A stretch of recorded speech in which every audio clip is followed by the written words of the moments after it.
Siang-siang begini orang pakai lilin, dia bilang orang gila ada lewat.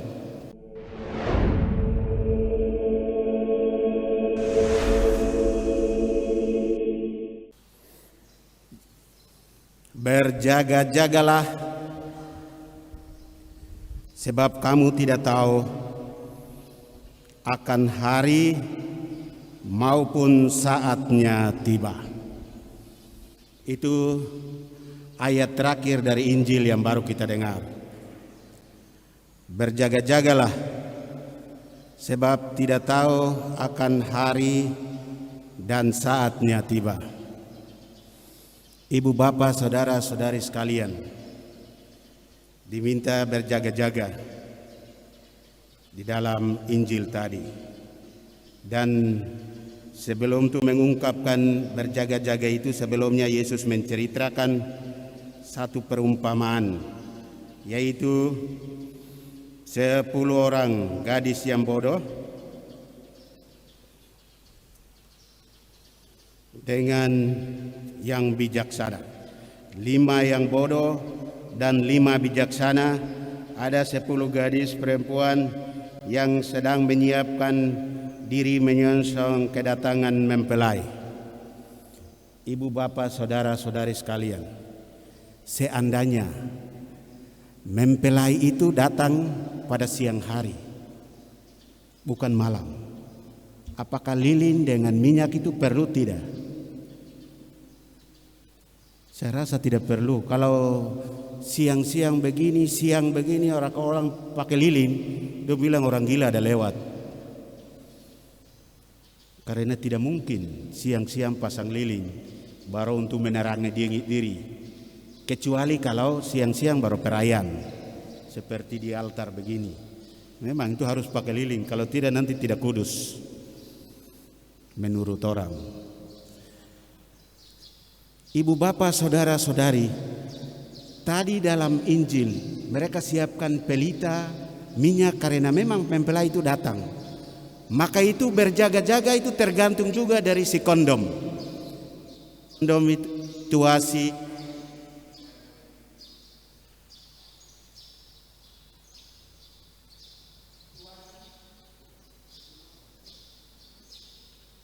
situasi, kondisi domisili itu menentukan siap berjaga-jaga. Tadi dalam Injil karena datangnya malam, maka siapkan itu lilin, pelita, minyak. Tidak perlu kalau itu datang siang. Demikian juga berjaga dalam gereja, dalam menyambut Tuhan, pasti lain juga. Tidak mungkin Tuhan mau datang kita siap lilin. Tuhan datang itu berjaga-jaga dengan sikap yang lain, situasi yang lain, kondisi dan lain, cara juga yang lain. Dan kalau begitu lainnya apa? Dan lain itu yang ada dalam Injil tadi. Lain itu adalah Injil dan juga bacaan yang pertama, yaitu soal kebijaksanaan. Kalau menjaga-jaga untuk mendatangnya Tuhan, tidak perlu pakai lilin, tapi yang kita butuhkan adalah kebijaksanaan. Orang bijaksana seperti juga dalam Injil, 5 orang perempuan bijaksana. Karena bijaksana, maka mereka menyiapkan cadangan. Ibu bapak saudara-saudari sekalian, ada 3 hal yang mungkin menjadi sikap berjaga-jaga menantikan Tuhan. Pada akhir-akhir tahun biasanya bacaan-bacaan berkaitan dengan berjaga-jaga. Kenapa? Karena mulai Natal, dekat Natal. Ini bulan November, tanggal berapa? 8. Akhir bulan itu sudah Advent. Bulan depan sudah Natal. Berjaga-jaga, jangan sampai ada yang tidak tahu. Saya ingatkan, bulan depan Natal. Karena bulan depan Natal, maka bacaan itu mau mengajak kita berjaga-jaga menantikan kelahiran Yesus. Dan bagaimana kita berjaga-jaga?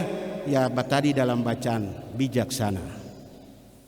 sikap bijaksana dalam menantikan kelahiran Tuhan Yesus.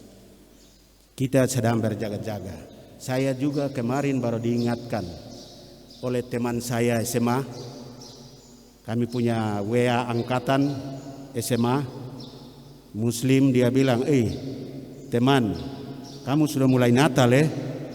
Itu baru saya ingat lagi, bulan depan Natal ini. Teman Muslim ingatkan bahwa kita sedang mau Natal. Maka hari ini kita juga diajak untuk berjaga-jaga menantikan Yesus dengan sikap bijaksana di dalam kehidupan. Itu berjaga-jaga menantikan Natal. Kedua, berjaga-jaga juga menantikan kedatangan Tuhan.